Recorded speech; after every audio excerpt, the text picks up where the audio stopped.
So today's topic is kind of a unique and different, kind of strange topic to be honest, but it's something that caught my attention.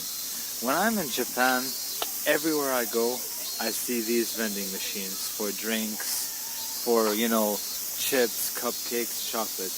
And vending machines are like a really big thing in Japan, but not at all in China.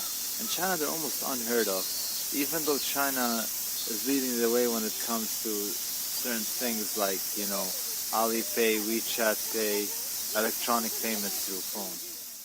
Today in Tokyo, we've been really having a heat wave for 2 weeks. I make it sound as if I live here, but in all cases, back to the vending machines.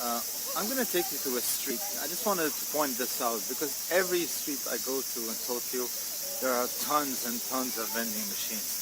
Like after every corner, you have to find at least one or two vending machines. It's just the way it is. Here we go, just to prove the point that I made earlier about vending machines. Let's start seeing how many vending machines there are. Here's one on the street. Let's walk in front. Let's see how many we can find. We found actually two in the beginning. Are there any over here? No. But I'm sure when we walk in front we're gonna find something. Let's walk and see. Oops. There we go again. Another vending.